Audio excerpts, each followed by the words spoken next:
Chapter 4. Congratulatory. Chapter Summary. Following Charles Darnay's acquittal, or release, Dr. Manette, Lucy, and Mr. Lorry gather to congratulate him. They express relief and joy at his release. During their conversation, Mr. Carton appears, but his mood is sullen and bitter despite the celebratory atmosphere. Carton and Darnay talk briefly, highlighting Carton's self-loathing and resentment towards Darnay, as Carton sees in him what he might have been. The chapter ends with a sense of melancholy, depression, as Carton reflects on his unfulfilled life. Original text. From the dimly lighted passages of the court, the last sediment, or remnants of the human stew or crowd that had been boiling there all day, was straining off when Dr. Manette, Lucy Manette, his daughter, Mr. Lorry, the solicitor or lawyer for the defense, and its counsel, Mr. Stryver, stood gathered round Mr. Charles Darnay, just released, congratulating him on his escape from death. It would have been difficult by a far brighter light to recognize in Dr. Manette, intellectual of face and upright of bearing or posture, the shoemaker of the garret or attic in Paris. Yet no one could have looked at him twice without looking again, even though the opportunity of observation had not extended to the mournful cadence or tempo of his low grave or serious voice, into the abstraction or thoughtfulness that overclouded him fitfully or restlessly, without any apparent reason, while one external cause, and that a reference to his long lingering agony, would always, as on the trial, evoke or bring forth this condition from the depths of his soul. It was also in its nature to arise of itself, and to draw a gloom over him, as incomprehensible to those unacquainted with his story, as if they had seen the shadow of the actual Bastille, which is the prison in Paris, thrown upon him by a summer sun, when the substance was 300 miles away, as if the shadow of the real Bastille prison was cast on him. Even though it was very far away, only his daughter had the power of charming this black brooding or gloom from his mind. She was the golden thread that united him to a past beyond his misery, and to a present beyond his misery, and the sound of her voice, the light of her face, the touch of her hand, had a strong beneficial influence with him almost always. Not absolutely always, for she could recall some occasions on which her power had failed, but they were few and slight, and she believed them over. Mr. Darnay had kissed her hand fervently or passionately and gratefully, and had turned to Mr. Stryver, whom he warmly thanked. Mr. Stryver, a man of little more than 30, but looking 20 years older than he was, stout, loud, red, bluff, or direct, and free from any drawback of delicacy, had a pushing way of shouldering himself, or, morally and physically, into companies and conversations that argued well for his shouldering his way up in life, or pushing his way forward aggressively, like using his shoulders to force through a crowd. He still had his wig and gown on, and he said, squaring himself at his late client to that degree that he squeezed the innocent Mr. Lorry clean out of the group, "I am glad to have brought you off with honor, Mr. Darnay. It was an infamous prosecution, grossly infamous, but not the less likely to succeed on that account. You have laid me under an obligation to you for life, in two senses," said his late client, taking his hand. "I have done my best for you, Mr. Darnay, and my best is as good as another man's, I believe. It clearly being incumbent or necessary on someone to say, 'Much better.'" Mr. Lorry said it, perhaps not quite disinterestedly, but with the interested object of squeezing himself back again. "You think so?" said Mr. Stryver. "Well, you have been present all day, and you ought to know. You are a man of business, too." "And as such," quoth, or said Mr. Lorry, whom the counsel learned in the law had now shouldered back into the group, just as he had previously shouldered him out of it, "as such I will appeal to Dr. Manette to break up this conference, and order us all to our homes. Miss Lucy looks ill. Mr. Darnay has had a terrible day. We are worn out." "Speak for yourself, Mr. Lorry," said Stryver. "I have a night's work to do yet. Speak for yourself." "I speak for myself," answered Mr. Lorry, "and for Mr. Darnay, and for Miss Lucy, and, Miss Lucy, do you not think I may speak for us all?" He asked her the question pointedly or directly, and with a glance at her father, his face had become frozen, as it were, in a very curious look at Darnay, an intent look, deepening into a frown of dislike and distrust, not even unmixed with fear. With this strange expression on him, his thoughts had wandered away. "My father," said Lucy, softly laying her hand on his. He slowly shook the shadow off and turned to her. "Shall we go home, my father?" With a long breath, he answered yes. The friends of the acquitted prisoner had dispersed under the impression, which he himself had originated, that he would not be released that night.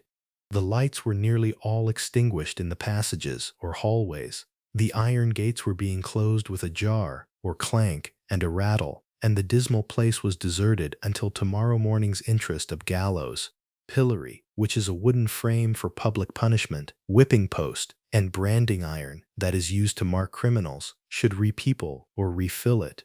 Walking between her father and Mr. Darnay, Lucy Manette passed into the open air. A hackney coach, or carriage, was called, and the father and daughter departed in it. Mr. Stryver had left them in the passages to shoulder his way back to the robing room, which is a private room in a courthouse where judges and other legal professionals put on and take off their official robes and wigs before and after court sessions. Another person, who had not joined the group, or interchanged or spoken a word with any one of them, but who had been leaning against the wall where its shadow was darkest, had silently strolled out after the rest and had looked on until the coach drove away. He now stepped up to where Mr. Lorry and Mr. Darnay stood upon the pavement. "So, Mr. Lorry, men of business may speak to Mr. Darnay now?" Nobody had made any acknowledgment of Mr. Carton's part in the day's proceedings. Nobody had known of it. He was unrobed and was none the better for it in appearance. If you knew what a conflict goes on in the business mind, when the business mind is divided between good-natured impulse and business appearances, you would be amused, Mr. Darnay. Mr. Lorry reddened and said warmly, "You have mentioned that before, sir.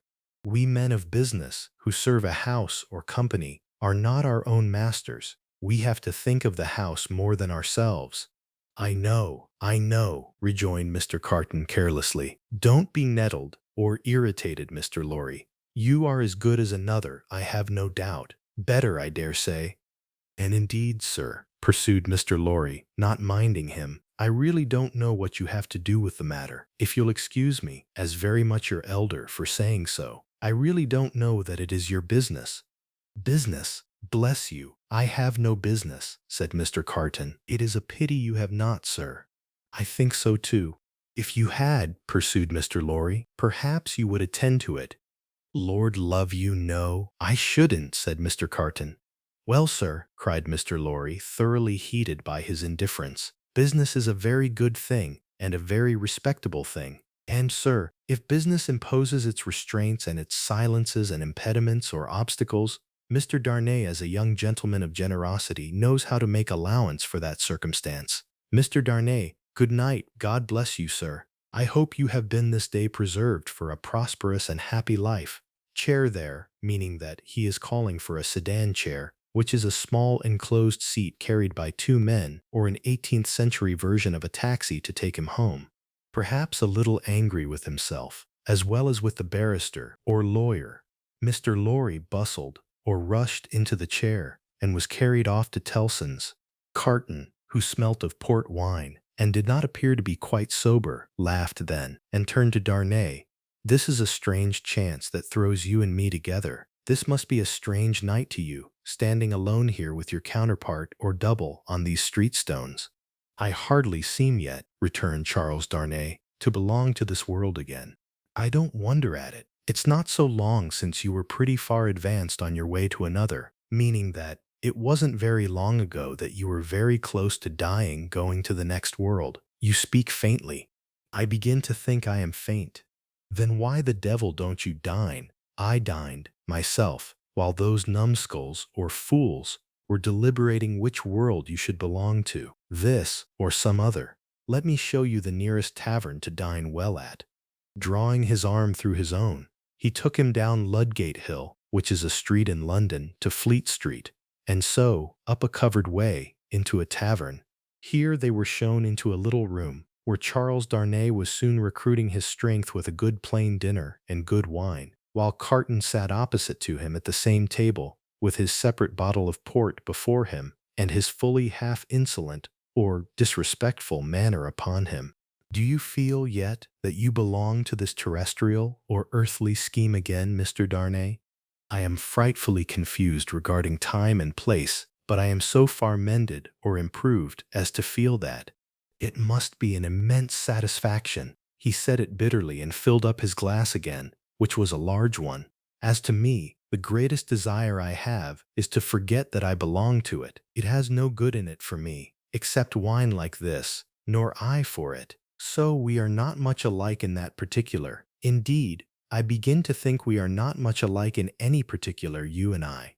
Confused by the emotion of the day, and feeling his being there with this double of coarse deportment or behavior to be like a dream, Charles Darnay was at a loss how to answer. Finally, answered not at all. Now your dinner is done, Carton presently said. Why don't you call a health, Mr. Darnay? Why don't you give your toast? What health? What toast? Why, it's on the tip of your tongue. It ought to be. It must be. I'll swear it's there. Miss Manette, then. Miss Manette, then. Looking his companion full in the face while he drank the toast, Carton flung his glass over his shoulder against the wall, where it shivered to pieces, then rang the bell and ordered in another. That's a fair or beautiful young lady to hand to a coach or taxi driver in the dark, Mr. Darnay, he said, ruing or regretting his new goblet. A slight frown and a laconic or curt yes were the answer. That's a fair young lady to be pitied by and wept for by. How does it feel? Is it worth being tried for one's life, to be the object of such sympathy and compassion, Mr. Darnay? Again Darnay answered not a word. She was mightily pleased to have your message when I gave it her. Not that she showed she was pleased, but I suppose she was. The allusion or suggestion served as a timely reminder to Darnay that this disagreeable companion had, of his own free will, assisted him in the strait or passage of the day. He turned the dialogue to that point and thanked him for it. I neither want any thanks nor merit any, was the careless rejoinder. It was nothing to do in the first place, and I don't know why I did it in the second. Mr. Darnay, let me ask you a question. Willingly, and a small return for your good offices, meaning gladly. It's only a small way to repay you for all your help. Do you think I particularly like you? Really, Mr. Carton, returned the other, oddly disconcerted, I have not asked myself the question. But ask yourself the question now. You have acted as if you do, but I don't think you do. I don't think I do, said Carton. I begin to have a very good opinion of your understanding. Nevertheless, pursued Darnay, rising to ring the bell, there is nothing in that, I hope, to prevent my calling the reckoning, or my paying the bill, and our parting without ill blood on either side. Carton rejoining, nothing in life. Darnay rang, meaning that he rang for the waiter. Do you call the whole reckoning, or are you paying the whole bill? Said Carton, on his answering in the affirmative. Then bring me another pint of this same wine, drawer, or waiter, and come and wake me at 10. The bill being paid, Charles Darnay rose and wished him good night. Without returning the wish, Carton rose too, with something of a threat of defiance in his manner, and said, A last word, Mr. Darnay. You think I am drunk. I think you have been drinking, Mr. Carton. Think? You know I have been drinking. Since I must say so, I know it. Then you shall likewise know why. I am a disappointed drudge, or worker, sir. I care for no man on earth, and no man on earth cares for me. Much to be regretted. You might have used your talents better.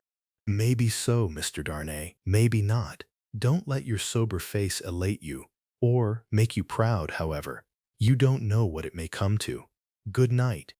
When he was left alone, this strange being took up a candle, went to a glass that hung against the wall, and surveyed himself minutely in it. Do you particularly like the man? He muttered at his own image. Why should you particularly like a man who resembles you? There is nothing in you to like, you know that. Ah, confound you, or curse you! What a change you have made in yourself. A good reason for taking to a man, that he shows you what you have fallen away from and what you might have been. Change places with him. And would you have been looked at by those blue eyes as he was, and commiserated or pitied by that agitated or worried face as he was? Come on and have it out in plain words. You hate the fellow.